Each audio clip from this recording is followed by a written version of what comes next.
São Paulo. E eu tenho mais material exclusivo da Aline Galdino. A gente gira a reportagem para Ariane Rolim, porque você não deve ter visto. Se você não viu, vou mostrar agora. Uma agente de trânsito foi agredida por um motorista em Santo André. A agente de trânsito que foi agredida por um motorista em Santo André vai falar pela primeira vez. Vai falar pela primeira vez. Doutora Eliana, doutor Augusto, vocês viram essa imagem? Ela aplicou uma multa no Valentão, o Valentão entrou ali no que parece ser, eu não sei se é uma loja de conveniência, uma loja de material de automóveis. É uma farmácia? Não. É uma farmácia? Não, é um material de uma... Eu acho que é uma loja de material de construção. A Ariane Rolim está do lado dela. A Ariane Rolim encontrou essa mulher. A Ariane Rolim seguiu a pista, achou essa mulher, essa agente de trânsito, e vai conversar com exclusividade com ela agora. Ariane Rolim, vamos tentar entender o que aconteceu, embora não haja justificativa nenhuma para esse sujeito completamente desequilibrado ter feito isso com uma pessoa que estava exercendo a sua função profissional. Para um sujeito desequilibrado ter feito isso com uma trabalhadora. Né? No caso, ficou na rasteira e não foi pior porque teve gente ajudando. Ariane, a palavra está com você e com a vítima. Diga a ela que eu já sinto muito de antemão. Olha, desculpa a palavra, mas um babaca, né? Nas imagens dá pra ver, ô Azeredo, que ele, todo valentão, parte pra cima da Gabriela, que é agente de trânsito, mas quando chega um homem alto, forte, peita ele, ele fica, olha... pianinho, ele muda completamente. A Gabriela está aqui do meu lado, ainda muito abalada com essa situação que aconteceu no dia 1º, por volta de 10h50 da manhã, aqui em Santo André.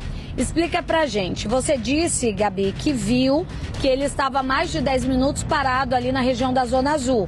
E você esperou para autuar ele, chegou a conversar, falou para ele, olha, coloca aqui, tá aqui o ticket, se você pagar esse ticket, a multa automaticamente sai. E o que aconteceu? Ele permaneceu me gravando, me xingando de várias palavras de alto calão.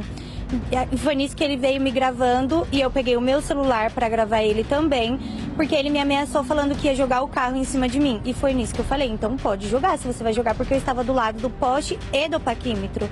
E foi nisso que ele jogou o carro para cima de mim, acertando na minha perna esquerda. Eu com meu pé direito tentei parar o carro. Ele alegou que eu amassei o para-choque dele, mas creio eu que com o pé não teria como. E foi nisso que um rapaz da casa de tinta me deu suporte, me colocou para dentro.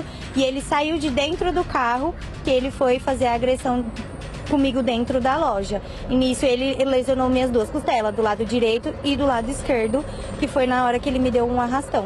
E a mulher dele, todo o tempo do mundo, estava dentro do carro e não fez absolutamente nada. Olha só essa informação, Azeredo. Dentro do carro desse valentão aí, desse covarde, estava a mulher dele, que muito provavelmente deve sofrer na mão desse cara.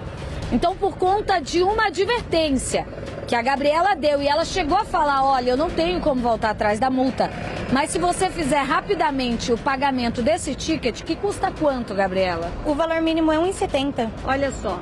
Por esse valor, se ele pagasse, ela disse, essa multa, ela sai daí. Volta a imagem Ela ali. sai. E aí a Gabriela foge para dentro dessa casa de tintas, que você viu a imagem aí, isso é uma casa de tintas. Esse covarde chega dando uma voadora nela. Super agressivo. Ele só para quando um homem maior do que ele peita ele e diz para parar. O que ele fala nesse momento quando os homens chegam para te defender, Gabriela? Não, me desculpa, eu errei. Eu sei que não pode se bater numa mulher. E foi nisso que ele me pediu desculpa, mas a merda já tinha acontecido. Gabriela, só um pouquinho. Ele tentou fugir do local e foi um desses rapazes. Pode falar, Azeredo. Olha só, quero só mostrar para todo mundo, Gabriela e Ariane. A imagem dela está na tela. Atenção para você prestar atenção numa coisa comigo em casa. Presta atenção na imagem, presta atenção na imagem. A Gabriela está de uniforme e o agressor acabou de chegar perto dela. Você vai reparar uma coisa comigo, doutora Eliana. Ele não só vai dar uma baita rasteira nela, ela vai cair batendo a cabeça no chão e ele se arma para dar um soco nela. Essa é a verdade. E é nesse momento que ele é impedido pelos outros homens. Presta atenção, não foi só, entre aspas, uma rasteira. Ele vai dar a rasteira, ele vai subir nela e vai tentar dar um soco. Graças a Deus, nesse momento, ó, olha lá, ó, ele puxou, armou Ó, ele vai armar, ele tava puxando ela pelo cangote aqui, puxando ela pela gola, ele ia dar um soco nela. Foi nesse momento que aqueles homens chegaram para defendê-la, para empurrar ele. Um deles ainda botou a mão na cabeça, esse de azul, e falou: você tá louco, cara? Você tá louco? O que você vai fazer, cara? Hein, Gabriela? Hein, Ariane? Fala pra ela que a gente notou isso. O cara ainda ia dar um soco nela além da rasteira. Exatamente, foi o que ela acabou de falar aqui pra mim, enquanto você falava, Azeredo, que ele chegou no intuito de pegar o celular já enforcando ela, mobilizando, né? Exatamente, ele tentou pegar meu celular 2 vezes. A primeira ele veio, que ele me pegou pelas costas, que ele puxou e tentou pegar meu celular, eu segurei, ele me deu uma chave de braço, tentou pegar o celular e foi onde ele me jogou no chão, e aí ele veio pra me dar mais uma bica, e aí foi onde os rapazes entrou dentro da loja e não deixou ele fazer nada disso.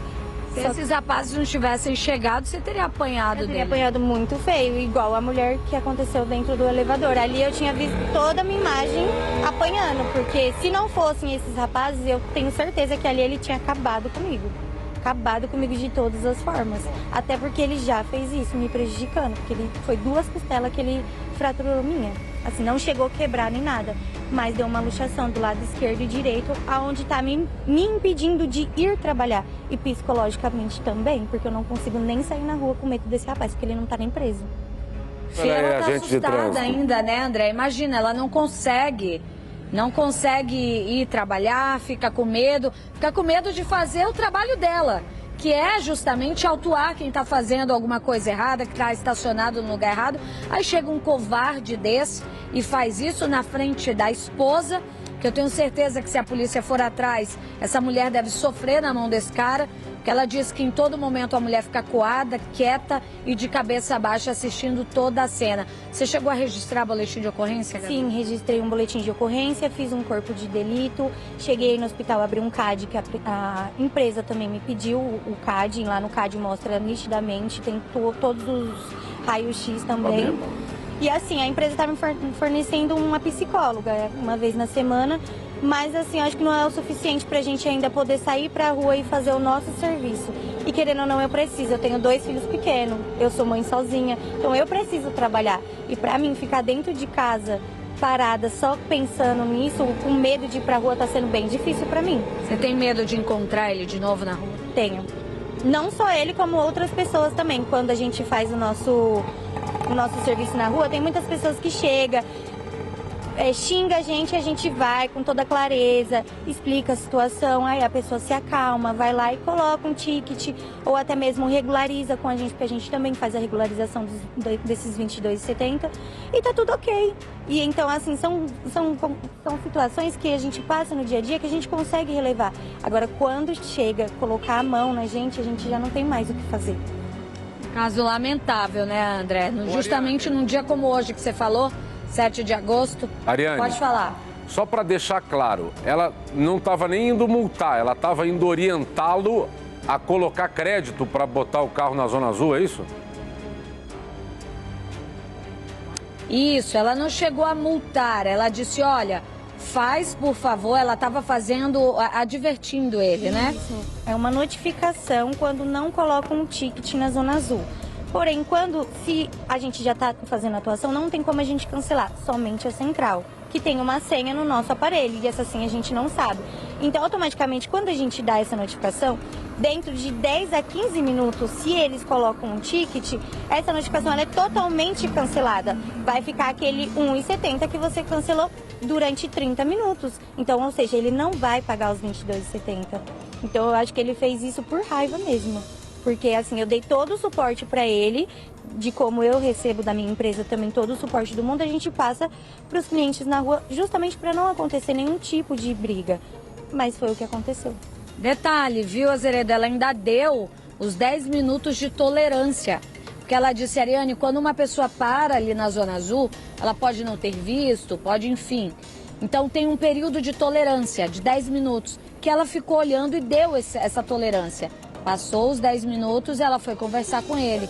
Então, para você ver, ela falou o que aconteceu, mas realmente nada justifica. Isso só prova o quanto os homens que são agressores, abusadores e covardes iguais a esse cara, Eles não precisam de um motivo. Ele simplesmente decidiu encontrar uma mulher na frente dele e descontou toda a raiva na Gabriela. Ariane, eu queria, por favor, se você conseguir, produção, eu quero o nome desse sujeito, tá? Porque agora não adianta mais chegar e dizer assim, vamos preservar a identidade. A imagem dele tá ali, rapaz, já fez. Já fez. Se ela souber o nome, pode dizer que a gente vai falar, até porque tem pessoas aqui que estão loucas para dar opinião sobre isso, porque já trabalharam, tem experiência de sobra com esse caso. Bom, vamos lá. Ela não multou, ela primeiro chegou para ele e disse assim, meu sujeito, meu querido, olha só, o senhor está numa área que o poder público disse que para ficar aqui tem que pagar. Então, por favor, deposite o seu dinheiro no aplicativo. Eu não concordo com isso, eu não estou perguntando se você concorda, vale para todo mundo. E ele não gostou. Ele não gostou disso. Aí ele joga o carro para cima dela, não contente com isso. Aí bate no pé dela e ele afirma que ela prejudicou o carro dele batendo com o pé. Não contente, o sujeito sai do carro e agride a mulher. Eu vou deixar com vocês. Bom, posso? Eu vou deixar com ele. Ai, doutor, aliás, eu só vou dizer uma coisa. Covarde, covarde, covarde. Só isso pra você. Aliás, também quero o nome dele, por favor. A produção Tem tá que atrás. ficar público o nome dele. Eu começo fazendo um paralelo. Olha como é importante as pessoas intervirem para poder defender alguém. Que não aconteceu no caso da Lapa, né? Aconteceu no outro. Da Ou seja, festa punk. evitar um resultado pior. Esse sujeito, ele fez um rosário de infrações. Primeiro, infração leve de trânsito, que admite advertência, que a advertência também é uma sanção. Foi crescendo. Ele não reconheceu a autoridade dela fardada. Ou seja, ela tinha poder, ela estava constituída no poder de autoridade de trânsito. Aí ele houve a infração. Depois, quando ele desacata, artigo 195 do Código de Trânsito, desobedecer às ordens emanadas da autoridade competente de trânsito. Infração grave. Até aí era Código de Trânsito. A partir daí é Código Penal. Quando ele vai, joga o carro em cima dela, entra na loja, a persegue e dá aquela rasteira, e ela disse que houve a expedição de requisição PML, é porque teve lesão. Então tem um rol aí de crime, de infração de trânsito e mais, reparação de dano. Então aí tem aquilo que a gente chama de independência das fontes. Ele pode ser punido e será punido pelo Código de Trânsito, sofrer um processo no Detran, se a autoridade assim desejar, um inquérito policial com responsabilidade penal. E se essa moça, juntando os documentos que ela, dos gastos, porque ela está tendo uma série de consequências, e contratando o advogado ou indo na Defensoria Pública para entrar com uma ação de indenização por danos materiais e morais. E ainda tem o desacato, desculpa. Oh, imagina. Eventualmente o desacato. Agora, ele faria isso com um policial militar ou ele faria isso... Com certeza não. Com certeza não. Então, assim, tem que ser punido pelo fato em si, mas para que sirva de exemplo para aqueles machões, para aqueles violentos que queiram repetir esse tipo de conduta. Covardes. Bom, a questão que também fica para mim é a seguinte, ó. É o que ele vai se apresentar na polícia, o que vai acontecer. Porque provavelmente ele vai dizer assim, eu perdi a cabeça. Como ele falou para ela, não foi isso, Ariane? Ele falou para ela, pô, me desculpe, eu perdi a cabeça. Agora você perdeu a cabeça. Ariane, nós acabamos de mostrar uma briga que ocorreu na saída de uma festa na Lapa, que tem uma briga por causa de camisa de banda, a outra bateu e a vítima morreu. Provavelmente o argumento vai ser o mesmo. Eu fiquei nervoso, eu não queria matar. Mas assim, então pensa, respira antes de fazer uma coisa que você vai se arrepender amargamente depois, né? Não dá mais, né, Azeredo? Vamos combinar? Olha, eu, enquanto jornalista e principalmente enquanto mulher, não aguento mais ver os caras agredindo e trazendo desculpas ridículas. O cara dá 61 socos e fala que foi um surto de claustrofobia. O outro agride um agente de trânsito, e inclusive tem o nome dele, tá? Manuel Bezerra da Silva. Grava esse nome, Manuel Bezerra da Silva. Agride, aí ele fala que tá errado, desculpa, perdeu a cabeça no momento que um outro homem vem peitar ele. E se não tivesse esse homem, ela teria apanhado ali no chão até que horas? Chega, é muito covarde, é muito homem todo dia dando desculpa, é todo dia mulher morrendo na mão desses caras que não tem mais vergonha de agredir todas nós. Olha, ser mulher nesse país é um ato de resistência.